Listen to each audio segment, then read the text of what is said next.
All right, what up, YouTube? It's been a minute, and I don't really think that's good or bad, but yeah, it's been a minute though. And today I'm just come with a quick lesson, real quick. Well, I'm gonna try to make it quick, but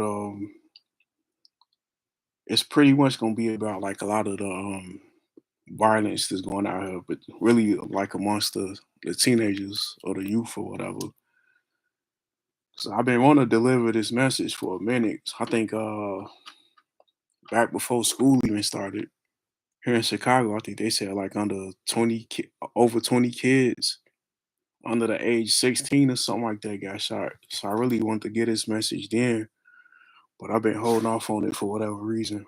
But anyway, though, of course, I'm gonna get in the word of God at this because the Bible said to keep God first in all that we do. But before I do, like I said, I just want to kind of tell y'all what it's gonna be about before I get into it, though. And I'm gonna try not to get too many examples out of this because it's probably gonna all sound the same. But either way, let me just start real quick in First Samuel. I'm gonna start in the fourth chapter, and let me go to the fourth chapter. I'm gonna start at verse 14, and it says, "And when Eli heard the noise of the crying, he said, 'What meaneth the noise of this tumult?' And the man came in hastily and told Eli. Now Eli was 98 years old, and his eyes were dim that he could not see. And the man said unto Eli, I am he that came out of the army, and I fled today out of the army. And he said, What is done now, my son? And the messenger answered and said, Israel is fled before the Philistines, and there have been also a great slaughter among the people. And our two sons also, Hophni and Phinehas, are dead, and the ark of God is taken. And it came to pass when he made mention of the ark of God that he fell from off the seat backward by the side of the gate, and his neck brake, and he died. For he was an old man and heavy, and he had judged Israel 40 years. I actually think I talked about this before on here, but just in case I didn't, either way, like I said, I'm gonna get into it some more anyway. But this just a little backstory. This was a story of Eli. Pretty much, he was a man of God, but his sons wasn't for the most part, and he didn't really put them in check. And so God told him through Samuel, "I'm gonna deal with your sons in a way that you probably don't want to happen, but it's gonna happen." And so when Eli heard that it finally happened, he did what it said. He fell back, broke his neck, he died. I mean, like I said, he was old and his ass was dim already and all that, so he's probably having health problems already. So that was just enough. I mean, that was too much for him. He couldn't deal with that, and that's what finally did him. But yeah, just remember that though, because like I said, this gonna be about the youth. As a matter of fact, I didn't even think about that. I could go to that, but matter of fact, let me just get on with this. Matter of fact, I'm gonna stay in First Samuel 2, and I'm gonna go to the 25th chapter, and let me see where I should start. I'm starting at verse 35. And it says, So David received of her hand that which she had brought him, and said unto her, Go up in peace to thine house. See, I have hearkened to thy voice, and have accepted thy person. And Abigail came to Nabal, and behold, he held a feast in his house like the feast of a king. And Nabal's heart was merry within him, for he was very drunken. Wherefore she told him nothing, less or more, until the morning light. But it came to pass in the morning, when the wine was going out of the ball, and his wife had told him these things, that his heart died within him, and he became as a stone. And it came to pass about 10 days after that the Lord smote Nabal that he died. And I actually remember I talked about this too, but yeah, just for y'all those who won't be reading y'all Bible and stuff, that's pretty much David. He was going to some people who he helped out before, and he was basically saying, "Hey, I need help now." And the man, the ball, he didn't want to help him out, but the woman, she was smart and like, this David we talking about it. I don't know if it was that or she knew like if he was strong enough to protect us, then he probably strong enough to destroy us as well. But either way, she was smart enough to say, let me take care of those who took care of me. But the man he didn't understand that. And so once he found out, like the Bible say, what David was gonna do to him, the Bible says that his heart turned to stone and he died 10 days later. All right. Like I said, I ain't gonna be too long with this, but I got one more I want to give.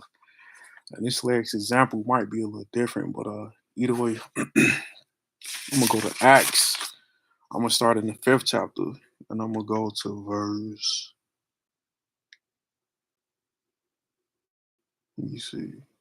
All right, let me go to verse. Let me just go to 7. And it was about the space of 3 hours after when his wife, not knowing what was done, came in. And Peter answered unto her, tell me whether ye sold the land for so much. And she said, yeah, for so much. Then Peter said unto her, how is it that ye have agreed together to tempt the Spirit of the Lord? Behold, the feet of them which have buried thy husband are at the door and shall carry thee out. Then she fell down straightway at his feet and yielded up the ghost. And the young men came in and found her dead, and carrying her forth, buried her by her husband. All right, and so in those three situations I just gave, what are we talking about? Nabal or Eli with his sons, this couple who agreed to steal money from God. In all of these situations, well, like I said, this little in this last example, it's a little different, but in all these situations, for the most part, we got people who died because of something that happened to somebody else. Ain't nothing happened to them. Like in the case of Eli, even though, like I said, he was old and he was in bad health already, if his eyes was failing, obviously, but his sons died, and because he was so old, that was enough to stress him to the point that where he fell back, broke his neck, and died. Or we talking about in the case of the ball, he got so stressed, obviously, when he found out that a king came looking for help from him, and when he wasn't gonna get that help, he was gonna come and kill him and basically everybody he know. The Bible say his heart turned to stone and he died 10 days later. In this case, like I said, with this couple who stole and tried to steal from God, lying about the money that they had or didn't have. Basically, I mean, this was more like an act of God. This was basically him showing like you can't. Matter of fact, it's a verse in the Bible to say, "Can a man rob God?" And so basically, this was that power of God being shown. Even though she heard what happened to her husband and she died as well, of course, that it had to be. As a matter of fact, let me read a little bit more of that because I'm pretty sure it said what I said. And I'm gonna go to 10. No, matter of fact, I'm gonna go to 11. I read 10. And great fear came upon all the church and upon as many as heard these things. And yeah, I'm gonna just start right there. That's what I want to read. Just the great fear that came on the church. If the great fear came on the church after them hearing those things of her and her husband died, then obviously great fear came on her when she heard it. But like I said, that was more of that power of God taking her under for what she did, her and her husband. When I think about it, but anyway, though, like I said, in all three of these cases, they all died because of what happened to somebody else. And so, like I said, how this gonna tie into talking about all these teenagers out here wild and all that, going crazy, trying to kill each other? Like, I mean, I was young too, and I know how it is. Like, you think you big and bad. Like, a lot of y'all probably don't care if you gonna live or die for real, and so it just don't matter to you. But when we looking at all these cases right here, like I said, all these people died because of something that happened to somebody else, and so I mean, it is a lot of heartless people out here for real. Like, you might not love nobody out here, but at the same time, you got to think like, I mean, I guess you wouldn't care, and everybody ain't heartless though. And so, for those of y'all who ain't, you got to know, even if you don't love somebody, or for the ones who do, if you do love somebody, you got to know that you don't only love somebody, but you love by somebody as well. And so, just looking at all these different cases, just think about it. If your family, for everybody out who thinking they extra tough and all that, think about how what your family have to go through if they come out here and see your brain hanging out your head or a big hole in your chest, having to identify your body. This is enough stress to kill somebody. And as when I think about it, a lot of people families tell them like, hey, sit down, stay out the streets, don't be playing around all that, and all this and all that. Because they say stuff like, if something happened to you, I don't know. If something happened to you out here, I don't know what happened to me. That's real. That stress of seeing somebody, having to go identify somebody body, that's real stress. And that'll really kill somebody. As a matter of fact, I was reading a story in the news the other day. Let me bring it up real quick. I saved it, so I ain't gonna be too long trying to find it.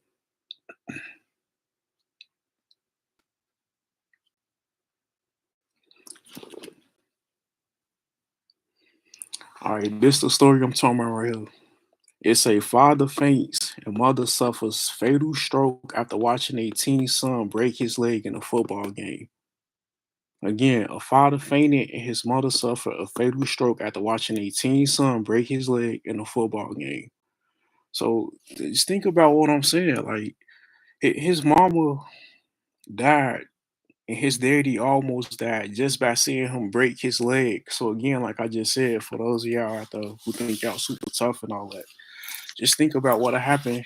Think about how, especially for those out who got old parents, even got grandparents that still and they love y'all like that and all that. Just think about how they feel and that pressure. You know how people say their heart sunk in their chest. That's real. That's real stress. These people died just from watching their son break his leg. So imagine them, like I said, going out there having to see your brains hanging out your head or a big hole in your chest. That's enough stress to cause a heart attack or a stroke. Obviously, if they seen that from watching their son break his leg in a football game. And so, like I said, whether we talking about the story of Eli, uh, David and the ball with his wife at the time, or this couple right here who thought they was gonna steal from God, all of these people died just by hearing that somebody else died. So even if you don't care out here, like you think you heartless and super tough, like I keep saying, and all that, if you got somebody out here that you love, think about them. You might not care about yourself, but think about the ones that you do care about and the ones that you do love, because you ain't gonna be here after you go to see what they gotta deal with just from not having you here. And I'm just talking about physically. We ain't talking about the mental stress, then the financial stress of it. They say it costs like $10,000 to bury somebody or something like that. And it probably they keep talking about inflation, so it probably went up even since then for real. So just think about all these situations, and then they just Bible. If you don't believe in it, like I said, this was a real story. These people dying after, well, the lady died after watching her son break his leg, and his daddy almost died. So, like I said, you might not care, life might not mean that much to you and all that, but if you got somebody you love out here, definitely think about them because the stress of losing you can be enough stress for them to lose themselves as well. So, and even for the ones who don't, like I said, you think you all tough and all that, you ain't gonna be killed. You gonna be the one doing the killing out here. Even if if you get caught, that's still it. You ain't dead, but you still kind of dead to the world, and that's still gonna cause stress on your family too if you ain't there. So even if you don't think you're gonna be the one getting killed, putting stress on your family just by you being sent away in prison with an opportunity to be killed up and there is enough to gonna put some stress on them. Stressing over you being missing, not being there for the holidays and all that. So, like I said, I ain't want to make this too long, and it's something I've been wanting to talk about. But yeah, like I said, I ain't know why I've been holding it off, but I'm kind of glad I have because every time I do, it's like God give me a little bit more to make the message complete. But I ain't got too much. I don't think I forgot nothing, so I ain't gonna make it long. I'm out.